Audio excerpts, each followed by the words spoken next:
どうも皆さんこんばんは。ゆちチャンネルのゆうです。このチャンネルはですね、レクサス関連の情報やカーライフ関連のラジオ動画を配信してます。よかったらチャンネル登録お願いいたします。今回はですね、レクサス NX のここがいい7選ということで、オーナー目線でお話ししようかなと思っています。とは言っても、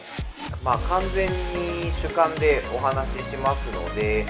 人によってはそれは全然いいところではないよとか、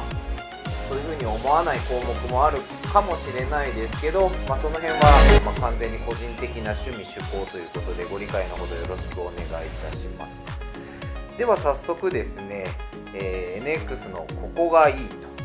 ということで、まず1番目、とにかくスタイルがまずかっこいいということですね。もうこれは完全に個人的な主観になるんですけど、もう NX を一目見た時からですね、外観のスタイルですねがめちゃくちゃかっこいいと思いまして、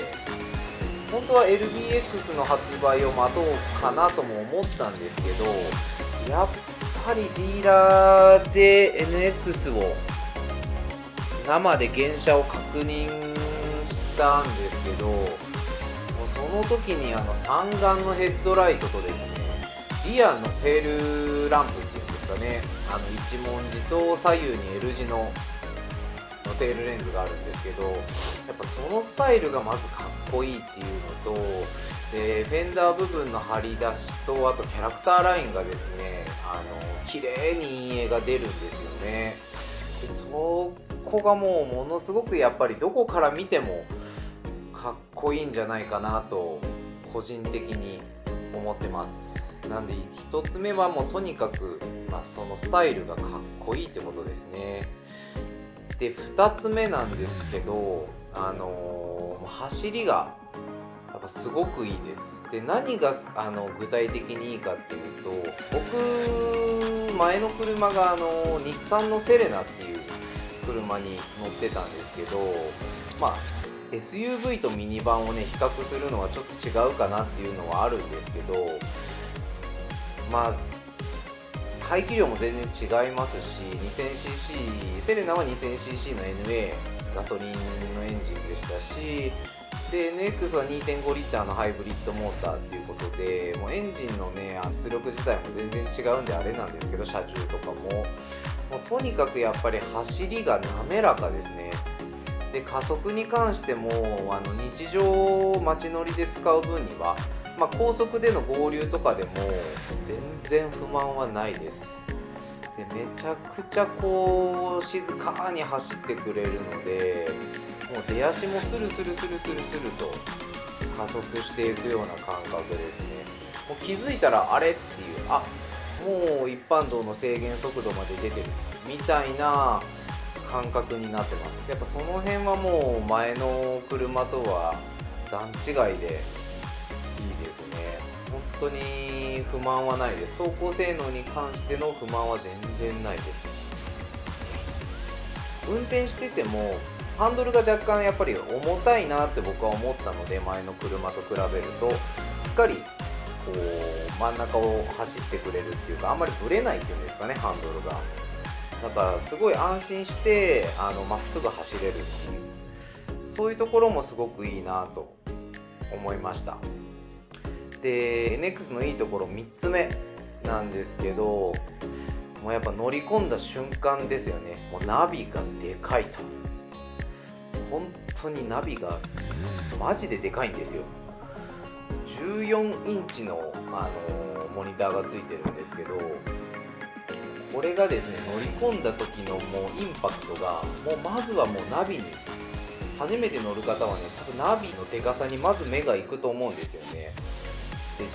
14インチのナビっていうのはクラウンスポーツとかでも 12.3 インチでしたっけ確か。なんで14インチの大きさっていうのはね、本当に NX の車格にしてはでかすぎるなって思うぐらいでかいんですけど、一旦それに慣れてしまうと、もうやっぱでかいは正義で、でかければでかいほどいいってわけでもないんですけど、もうでかいのはやっぱりいいです。もうシンプルにナビも見やすいですし、オーディオ関係の表示も見やすいですし、僕HDMI のケーブルをディーラーオプションで付けまして、でそこに Amazon の Fire Stick を挿してですね、テザリングで YouTube を見たり、Netflix だったり Amazon プライムとか、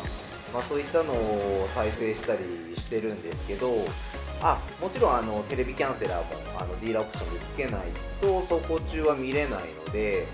キャンセラーの取り付けは必須になるんですが、もうその映像とかですね、もうやっぱすごく大きいと迫力がありますし、あとナビの解像度っていうんですか、もう映像もめちゃくちゃ綺麗です。やっぱり前のナビとかと比べると、やっぱ今のナビはかなり進化してるんだなって思います。本当に綺麗です。なんで3番目はナビがでかいっていうことですね。で NX のいいところ4つ目になるんですけど、もうね、これは先進の安全装備ですね。レクサスなんでそこそこ車両の値段も高いですし、ついてて当たり前といえば当たり前なんですけど、それでもやっぱりついてない車とついてる車、どっちがいいかって言われれば、やっぱり先進の安全装備がついてる車の方が事故を起こす確率も低くなるでしょうし、運転も楽っていうことですね。で具体的にどんな安全装備がすごいいいかなっていうのは、プロアクティブドライビングアシストっていう PDA って言われるものですね。でこれが本当にトヨタさんのプロアクティブドライビングアシストはすごく優秀で、一般道を普通に走ってて前に車がいますよね。信号待ちで停車してて、で本来だったらレーダークルーズコントロールとか高速領域で相手の車両を確認して減速して車間をキープするとかっていう機能はあると思うんですけど、そういうレーントレーシングアシストとかレーダークルーズとかを使ってない日常の一般道での状況であっても、前の車の前車との車間が近づくにつれて車が勝手にブレーキを踏んでってくれるんですよね。でもそれはヘッドアップディスプレイとかメーターに車両を検知したマークが表示されて、で表示された時にドライバーがブレーキを踏んでなければ徐々に急ブレーキじゃない程度に減速を勝手に車がしてくれるんですよね。でどこまで減速してくれるかというと、だいたい15キロぐらいまでは減速してくれます。でそれでもブレーキを踏まないとピピピッとアラーム音が鳴って、それでも踏まないと多分プリクラッシュセーフティーが働くんじゃないかなと思うんですけど、もうその車速を15キロまで自動で勝手に落としてくれるっていうのが、これがもう一度体感してしまうとめちゃくちゃ楽なんですよね。なのでこのプロアクティブドライビングアシストは本当に素晴らしい機能だなと思います。それだけじゃなくて、信号の交差点で右左折するときでもスピードがちょっと出過ぎてるなと車が判断した場合ですね、ウインカーを出してですね、で交差点に入って、それでもスピードがちょっと若干速いなっていうときは車両が自動で減速してくれるんですよ。曲がりやすい速度まで。でそういう機能もありますし、カーブに入っていくときでもスピードが速い状態でカーブに差し掛かっていくと、車側が勝手に減速をして速度を落としてくれるっていう、そういう機能なんですよね、プロアクティブドライビングアシストっていうのは。これがもう日常域本当に楽で、ブレーキを踏む回数がまず少なくなりますし、車両側が勝手に減速してくれるので、ドライバー側はアクセルの制御だけで車間が保てちゃうんですよね。停止してるときはあれですけど、皆さんあるじゃないですか、前の車に前車に追いつきそうだなっていう時だけど、またすぐに前車が加速して車間が開く、また詰まる、開く、こういう時にプロアクティブドライビングアシストがあると、近づきすぎると勝手に減速をしてくれるし、また車間が開けばドライバー側がアクセルを開ければまた加速しだすし、それでまた追いついちゃって車間が近づくにつれてまた減速を勝手にしてくれるっていう。なんですごくこれ運転するのに楽なんですよ。だからやっぱこの先進の安全装備のプロアクティブドライビングアシストがすごく優秀だなと思います。でそれ以外にはですね、アドバンストパークっていうのがオプションで選べて、でこれをつけることによってリモート駐車とかが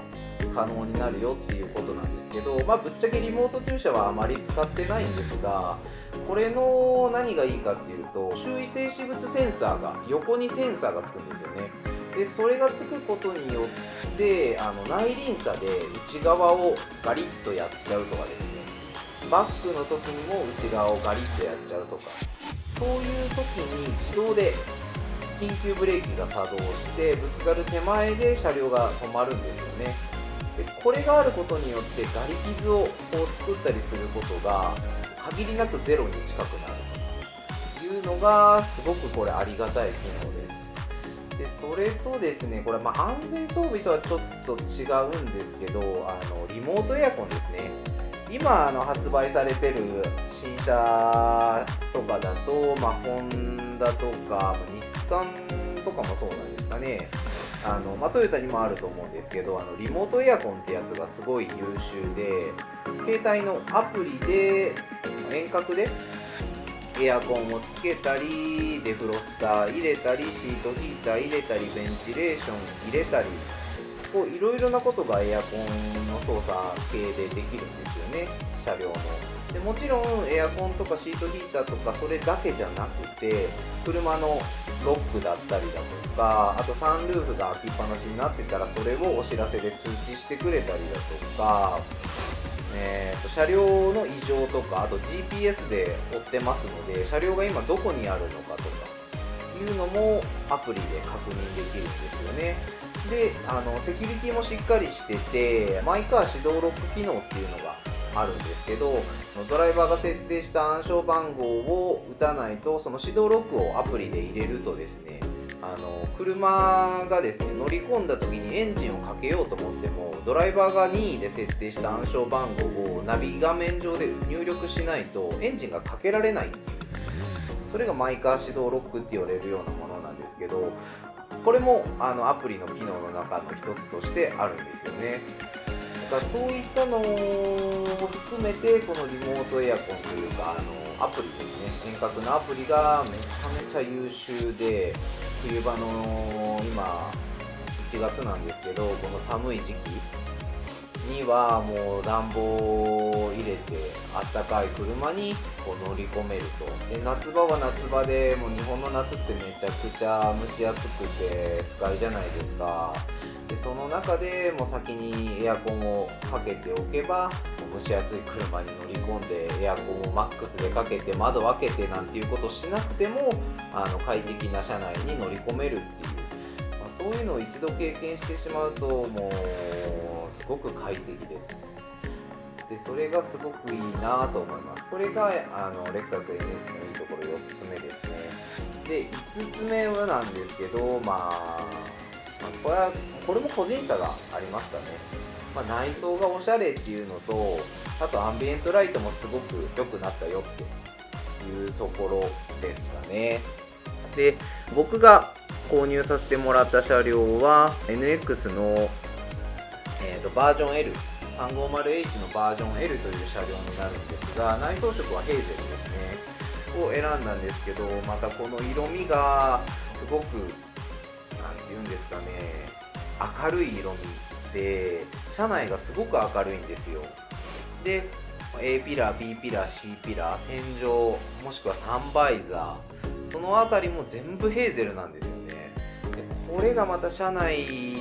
をね明るく見せてくれて、やっぱテンション上がるんですよ。でF スポーツの赤と黒の、シート、フレアレッドのシートもめちゃめちゃかっこいいなと思ったんですけど、ちょっとね僕にとってはあれはなんか派手すぎてちょっと自分に合わないなっていうのもあったし、あと奥さんもヘーゼルの方がいいっていう希望があったのでバージョン L にしたっていうのもあるんですけど、もう選んで正解だなと個人的には思ってます。であとアンビエントライトですね。これも確かオプションかなんかグレードかなんかによって選べるアンビエントライトの配色が変わるみたいなのを言ってたと思うんですけど、確か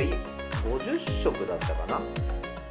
でグレードによってはそんなにも選べないアンビエントライトになるっていうことだったと思うんですけど、でこのアンビエントライトも年次改良、2023年ですね、2023年去年の年次改良前の車両とかだとD レンジにギアを入れると現行される仕様だったみたいで、それが年次改良後の車両からはD レンジに入れても現行されなくなったので、メルセデスとかいう外車とかに比べると明かりの光量は少ないですけど、それでもやっぱり光る箇所も多いので、夜のドライブの時とかはやっぱすごく綺麗で、それもテンション上がるんですよね。ディーラーオプションでドリンクホルダーの部分であるとか、あとサイドのドアポケットのアンビエントライトも増設することができるので、その2点つけるだけでフロント周りはね、だいぶアンビエントライトの光が綺麗に光ってて、夜のドライブは本当にテンション上がる感じになるんですよ。でその辺全体的なバランス見てもすごくいいなっていうふうに個人的に思ってます。でそれが5つ目ですね。で6つ目、レクサス NX のいいところ6つ目は、もうこれは奥さんも言ってたんですけど、めちゃくちゃ静かです。ハイブリッドっていうのもあるかもしれないんですけど、僕ハイブリッドに乗るのがこのレクサス NX が初めてなんですよ。それまではターボ車か NA のガソリンエンジン車しか乗ったことがなかったので、初めてこういうハイブリッド車に乗ったんですけど、めちゃくちゃ静かですね。ほんとびっくりしました。ハイブリッドってすごいなって思いました。自分の親父がですね、昔アクアに乗ってたことがあって、ちょっと運転させてもらったことはあったんですけど、ちょっとアクアと比較するのはあれなのかな、あれだけど、とにかく静かです。でレクサスなのかどうなのかは分かんないんですけど、エンジンがかかってるのもかかってることは分かるんですよ、回ってるのは。ただその回ってる音が遠くで鳴ってるような、車内にそこまで響いてこないっていうんですかね。でそれがやっぱり静かさにもつながってる。遮音が多分効いてるんですかね。すごくだから静かなんですよね。アクセルを踏み込んで加速すると、やっぱり4気筒 2.5 リッターの4気筒エンジンなんでズオーンっていうような音はするんですけど、そのエンジンの音もそんな不快な音じゃないんですよね。なんかこうめちゃめちゃエンジン頑張ってるみたいな、なんかそういう感じではなくって、別に耳障りじゃないような音で、車内にもそんなにエンジン音がめちゃくちゃ響いてはこない感じなので、本当にやっぱレクサスってそういう静粛性の向上っていうんですかね、そういうの気使って作られてるんだなっていうのはやっぱすごく感じました。で試乗の時もファーストインプレッションというか、試乗で初めて乗った時も妻と一緒にですね、やっぱ静かだねっていうのが第一印象だったんで、本当に快適です。なんで NX を購入検討されている方は一度本当に試乗、レクサスのディーラーに試乗の予約入れてですね、本当に一度乗ってみてほしいなって思います。本当に静かだし、風切り音もそんなに入ってこないし、本当に静粛性高いと思います。最後です。最後 NX のいいところ7つ目は、取り回しのしやすいちょうどいい大きさだっていうことですね。僕的にはやっぱり RX がやっぱりいいなとも思ったんですけど、妻も運転するので、妻の方はちょっと RX は大きいし、運転するのにちょっと気使って怖いっていうこともあったので NX にしたんですけど、本当に NX って街乗りする仕様とかだとめちゃくちゃ取り回ししやすい、ちょうどいい大きさなんですよ。やっぱりハリアーとかと同じぐらいなのかな。ハリアーより若干長さが短いのかな、4センチとか。普通に運転してても特にめちゃめちゃ気使うことなく走れますし、 RX も乗ったことあるんですけど、やっぱ RX は横幅もなんかやっぱでかいなっていう感覚ありましたし、前後の長さもちょっと気になるなっていう場面があったんで、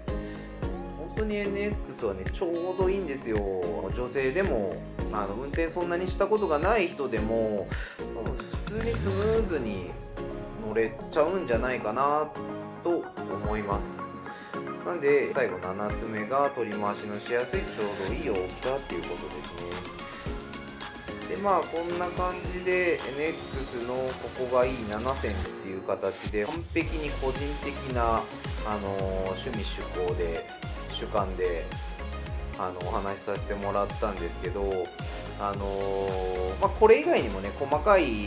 ところで NX のいいところっていうのは本当にめちゃくちゃあるんですよ。満点も、いくつかあるにはあるんですけど、それよりもあまりあるいいところっていうのが本当めちゃくちゃあって、 NX 購入してから1ヶ月ちょっと経つんですけど、本当に満足度の高い車だなと思ってます。ですので今NX オーダーストップかかってて、多分今年の3月ですね